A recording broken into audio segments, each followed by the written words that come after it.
நாக்குண்டாம் நல்ல மனமுண்டாம் மாமலர நோக்குண்டாம் துப்பார் திருமேனி தும்பிக்கையான் பாதம் தப்பாமல் சார்வார் தமக்கு.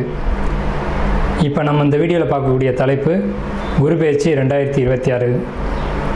2ஆம் தேதி ஜூன் மாதம் 2026 அன்று நிகழக்கூடிய குரு பெயர்ச்சியானது மிதுன ராசியிலேருந்து கடகராசிக்கு குருபவன் பெயர்ச்சியாகி போகிறாங்க. அந்த கடகராசி அப்படிங்கிறது குருபவனுக்கு உச்ச வீடு. ஸோ அந்த உச்ச வீட்டுக்கு குருபவன் போகும்போது தன்னுடைய முழு வீச்சில் நன்மைகளை அனைத்து ராசிகளுக்குமே கொடுப்பார். அதில் குறிப்பிட்டு சொல்லணும் அப்படின்னா ரிஷபம், மிதுனம், கடகம், சிம்மம், துலாம், தனுசு, கும்பம், மீனம் இந்த 8 ராசிகளுக்கும் முழுமையான நற்பலன்களை அதிகப்படியாக கொடுத்துட்டு மற்ற ராசிகளை 4 ராசிகளை தீமைகளை கொடுக்க போகிறது இல்லை. ஆனால் இந்த ராசிகளுக்கு கொடுக்கக்கூடிய முழு சுப பலன்களை அவங்களுக்கு கொடுக்கறதுல கொஞ்சம் தாமதப்படும், அவ்வளோதான். குரு பகவான் இயற்கை முழு சுப கிரகம் அப்படின்னு பேர். குரு பகவானுடைய காரகத்துவம் அப்படின்னு பார்க்கும்போது ஒழுக்கம், நேர்மை, மெரிட்டாக நடந்துக்கிறது, இந்த மாதிரியான விஷயங்களுக்கெல்லாம் காரகத்துவம் வைக்கிறாங்க. அதனால் இவருக்கு பேர் தன புத்திரகாரகன்னு பேர். குரு அப்படின்னாலே ஒருத்தருக்கு வழிகாட்டுறவர் அப்படின்னு பேர். ஸோ இந்த அடிப்படையில் குரு பகவானுடைய பேச்சு அப்படிங்கிறது இந்த 12 ராசிகளுக்கும் முழு சுபத்தன்மைகளை இருந்தாலும் மேலே சொன்ன 8 ராசிகளுக்கு அதிகப்படியான நன்மைகள் நடக்க இருக்குங்க. இந்த மீதி உள்ள 4 ராசிகளும் பரிகார ராசிகளை இங்கே எடுக்க வேண்டியதில்லை, ஏன்னா அதுக்கும் நல்ல பலன்களை தான் கொடுக்க போகிறாங்க. இருந்தாலும் இந்த 12 ராசிக்காரங்களும் இந்த 2ஆம் தேதி மார்ச் மாதம் 2026 வருஷம் டைம் நீங்கள் பார்க்க வேண்டிய அவசியம் இல்லை. நீங்கள் வசிக்கக்கூடிய இடத்துக்கு பக்கத்தில் இருக்கக்கூடிய சிவாலயத்துக்கு போயிட்டு சிவனுக்கு ஒரு அர்ச்சனை செய்துட்டு வந்தீங்க அப்படின்னா மிகவும் ஒரு சிறப்பான ஒரு விஷயமா இருக்கும்.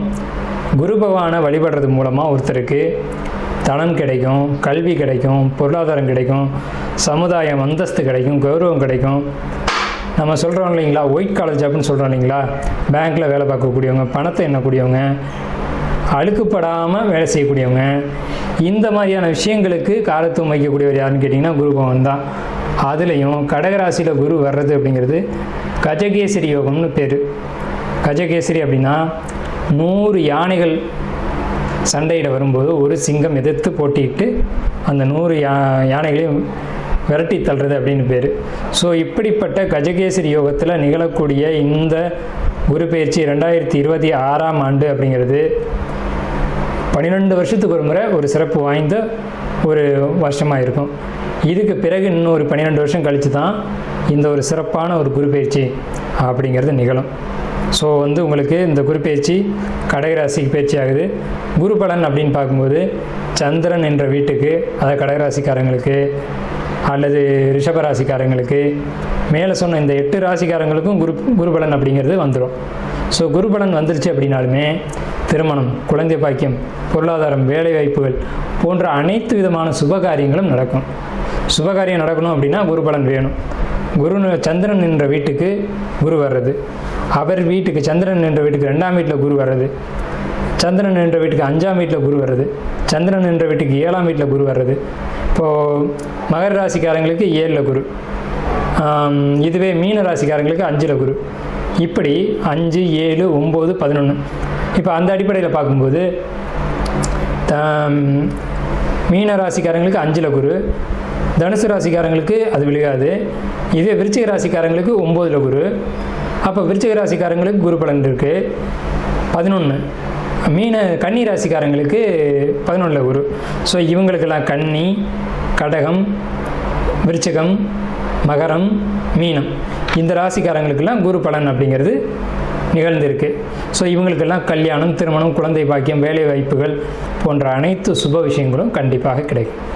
மேச ராசி அன்பர்களே, நமக்கு இப்போ 2ஆம் தேதி ஜூன் மாதம் 2026ஆம் தேதி அன்றைக்கி நிகழக்கூடிய குரு பெயர்ச்சியானது நம்மளுடைய ராசிக்கு 9, 12 கூடிய குரு பகவான் ராசிக்கு 4ஆம் இடத்துல உச்ச பலம் பெறாங்க. இதனால் என்ன நன்மைகள் அப்படின்னு பார்த்தீங்கன்னா ஏகப்பட்ட நன்மைகள் காத்துட்ருக்கு. அதாவது 9ஆம் இடம்ன்ற பாக்கியஸ்தானத்துக்கும் 12ஆம் இடம்ன்ற விரயஸ்தானத்துக்கும் அதிபதியான குரு பகவான் 4ஆம் இடத்துல உச்சம் பெறுவது அப்படிங்கிறது மூல நட்சத்திரம், துதிய திதி, கரசை கரணம், சுபநாம யோகம் அன்று நிகழக்கூடியது அப்படிங்கிறதுனால மேசராசிக்காரங்களுக்கு இது நாள் வரைக்கும் என்னென்னலாம் கஷ்டங்கள் இருந்தோ அவ்வளவு கஷ்டங்களும் நிவர்த்தி ஆகும் அப்படிங்கிறது 100% உண்மை. கௌரவம், அந்தஸ்து, மரியாதை, பொருளாதாரம், வீடு கட்டக்கூடிய அமைப்பு, வாகனம் வாங்கக்கூடிய அமைப்பு அப்படிங்கிறதுலாம் நிறையவே இருக்குங்க. இப்போ ஒரு உதாரணத்துக்கு எடுத்துட்டோம் அப்படின்னா 1/3/2025 அன்னைக்கு சனி பயிற்சியானது.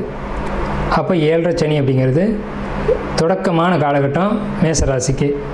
அதுலேருந்து இப்போ வரைக்குமே மன அழுத்தங்கள், கவலைகள், சோர்வு, டென்ஷன், குடும்பத்தில் பிரச்சனை, பணப்பிரச்சனை, பொருளாதார பிரச்சனை, இடமாற்றம், தொழில் மாற்றம், தொழிலுக்காக அலைஞ்சு கஷ்டப்பட்டது, இது மாதிரியான எண்ணற்ற துன்பங்களை நீங்கள் அனுபவிச்சிருப்பீங்க. இதுக்கெல்லாம் காரணம் என்னன்னு கேட்டிங்கன்னா உங்களுடைய ராசிக்கு 12ஆம் வீட்டில் சனி வந்தது தான் காரணம். பொருளாதாரம் அப்படின்றதுக்கு எங்கே பணம் இருக்குது அப்படின்ற அளவுக்கு போயிருக்கும். கடன்கள், ஏகப்பட்ட கடன் ஆயிருந்திருக்கும். ஸோ கடன் மேலே கடன் வாங்கி கஷ்டப்பட்டது ஒரு காலம். ஆனால் கடனை அடைக்கிறதுக்கான சோர்ஸ் என்ன? கணவன் யார், மனைவி யார், கணவன் மனைவி உறவுகளுக்குள்ளே என்ன ஒரு ஒற்றுமை இருக்குது அப்படிங்கிறத கணவன் மனைவிக்கும், மனைவி கணவனுக்கும் புரிய வைக்கக்கூடிய காலகட்டம். அப்போ இது நாள் வரைக்கும் வாக்குவாதங்கள், சண்டைகள், வம்பு வழக்குகள், பிரச்சனைகள், அடிதடி இதெல்லாம் போயிட்டே இருந்திருக்கும். தொழில் நஷ்டங்கள் பெரிய அளவில் இருந்திருக்கும். அப்போ இந்த நேரத்தில் தன்னுடைய அருமை பெருமை என்ன அப்படிங்கிறத ஒருத்தருக்கு ஒருத்தர் புரிய வச்சுக்கக்கூடிய காலகட்டம். ஸோ இப்படி இருக்கிறதுனால விட்டு கொடுத்து போகக்கூடிய மனப்பாங்கு அப்படிங்கிறது ஒருத்தர்கிட்ட இருந்து இன்னொருத்தருக்கு வந்துடும். ஸோ அப்படி வரும்போது குடும்பத்தில் ஒரு நிம்மதி, மகிழ்ச்சி, சந்தோஷம், அமைதி அப்படிங்கிறது கிடச்சிரும்.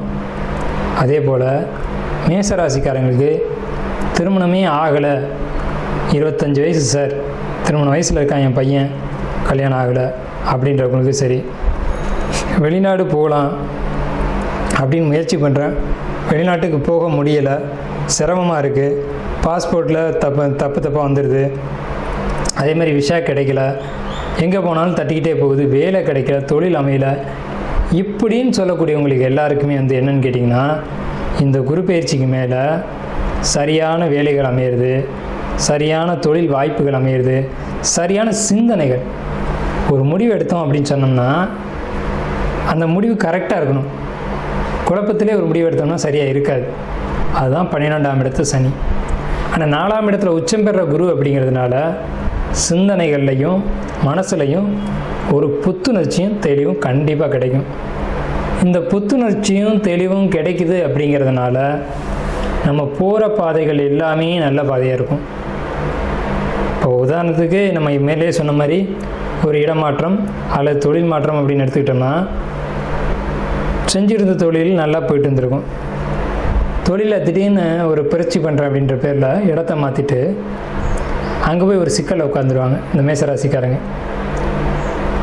அவசரப்பட்டு எடுக்கிற முடிவு தான். ஏன்னா மேஷம் அப்படின்னாலே அவசரம் தான் அர்த்தம்.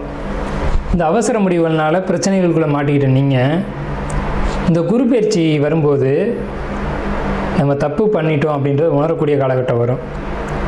அப்படி வந்ததுக்கு பிறகு இனி சரியான பாதையில் போகணும் அப்படிங்கிறதன் அடிப்படையில் தெளிவாக பொறுமையாக கணவன் மனைவிக்கிட்டே இருக்கட்டும், குடும்பத்திலே இருக்கட்டும், எல்லார்ட்டையும் கலந்து ஆலோசனை பண்ணி ஒரு தெளிவான முடிவை எடுத்து அதுக்கு பிறகு ஒரு சரியான இடவை தேர்வு செஞ்சு அங்கே போகும்போது அதில் ஒரு வெற்றி கிடைக்கும், அதில் ஒரு பொருளாதார வளர்ச்சி கிடைக்கும். கடன் வாங்கியிருப்பீங்க, அந்த கடனை எப்படி கட்டுறது அப்படிங்கிறதுக்கான வழி, சோர்ஸ் வாழ்க்கை துணையிட்டிருந்து உங்களுக்கு கிடைக்கும். அப்போ கடனை பாதி கட்டிட்டீங்க அப்படின்ற போதே நிம்மதி கிடச்சிரும். அல்லது நண்பர்களுக்கு, உற்றார் உறவினர்களுக்கு ஒரு பணம் அர்ஜெண்ட்டாக கேட்டிருப்பாங்க, நீங்கள் கொடுத்துருப்பீங்க. ஆனால் அவங்களுக்குள்ள ஒரு தயக்கம் இருந்திருக்கும். பணம் கொடுக்கும்போது பணம் கொடுத்துட்டோம், வருமா வராதா, இவங்களை நம்பி கொடுக்கலாமா கூடாதா அப்படின்ற ஒரு தயக்கத்தோடய கொடுத்துருப்பீங்க. அந்த சூழ்நிலையில் இப்போ அவங்க உங்களை புரிஞ்சுக்கிட்டு, இந்த குரு பயிற்சிக்கு பின்னாடி புரிஞ்சுக்கிட்டு நம்மளை நம்பி பணம் கொடுத்தாங்க, அவங்க பேரை காப்பாற்றணும் அப்படிங்கிற அடிப்படையில் அவங்க ரெடி பண்ணி பணத்தை மீண்டும் கொடுத்து உங்களுடைய கடனை அடைக்கிறதுக்கான ஒரு வழிவகையில் பண்ணி அதன் மூலமாக உங்களுடைய பொருளாதார நிலைகளிலே முன்னேற்றம் ஏற்பட்டு உங்களுக்கும் இந்த கடன் அப்படிங்கிற ஒரு நிம்மதியற்ற சூழ்நிலையிலிருந்து ஒரு நிம்மதியை ஏற்படுத்திக்கக்கூடிய காலகட்டம் அப்படிங்கிறது இந்த குரு பயிற்சியில் நிகழ்துங்க. அதே மாதிரி குரு பகவான் உங்களுக்கு வந்து 8ஆம் இடத்தையும் உங்கள் ராசிக்கு 10ஆம் இடத்தையும் உங்கள் ராசிக்கு 12ஆம் இடத்தையும் பார்வை செய்கிறாங்க. அப்போ ஒரு பணம் நீங்கள் கொடுத்து வச்சுருந்துருக்கலாம், அது வர வேண்டிய பணம், அது உங்களுடைய பணம், அல்லது அதிர்ஷ்டத்தின் மூலமாக ஒரு பணம், அல்லது உயில் சொத்து, அல்லது ஷேர் மார்க்கெட்லேருந்து ஒரு அமௌண்ட்டு ஷேர் நீங்கள் இன்வெஸ்ட் பண்ணியிருக்கீங்க, அது லாஸ் ஆகாமல் பெரிய ஒரு லாபத்தோடு உங்களுக்கு வரும். அந்த லாபத்தை நீங்கள் அனுபவிக்கக்கூடிய யோகம் அப்படிங்கிற காலகட்டம் இப்போதைக்கு வரும். அதே மாதிரி திடீர் முன்னேற்றம் வாழ்க்கையில் நினச்சே பார்த்துருக்க மாட்டீங்க. திடீர்னு ஒரு முன்னேற்றம், ஒரு வளர்ச்சி, ஒரு லிஃப்ட்டு வளர்ச்சி தான். அது படிக்கட்டில் ஏறுறதுக்கும் லிஃப்ட்டில் போகிறதுக்கும் வித்தியாசம் இருக்குது. படிக்கட்டில் ஒவ்வொரு ஸ்டெப்பாக ஏறணும், லிஃப்ட் வந்து சர்ன்னு கூட்டு போயிடும். அப்போ இந்த குரு பயிற்சி காலகட்டம் அப்படிங்கிறது உங்களை லிஃப்ட்டில் ஏற்றுற மாதிரி டக்குன்னு கண்ணை மூடி திறக்கிறதுக்குள்ளே மேலே நிற்பீங்க. ஸோ அந்த மேசராசிக்காரங்களுக்கு நம்ப முடியாது தான், ஆனால் இந்த காலகட்டம் அப்படிங்கிறது லிஃப்ட்டில் மேலே ஏறுற மாதிரி தான். அதே மாதிரி உங்களுக்கு 11ஆம் இடத்து ராகு, வெளிநாட்டு பயணம் அப்படிங்கிறத மட்டும் உங்கள் சுய ஜாதகத்தின் அடிப்படையில் தான் முடிவு செய்யணும்.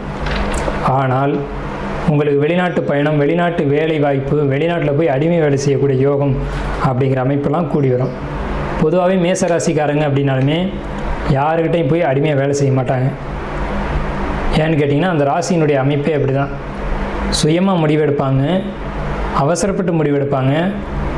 இதெல்லாம் இருந்தாலும் கூட எனக்கு நானே ராஜா அப்படிங்கிற கான்செப்ட் தான் அவங்க ஓடிட்டுருப்பாங்க.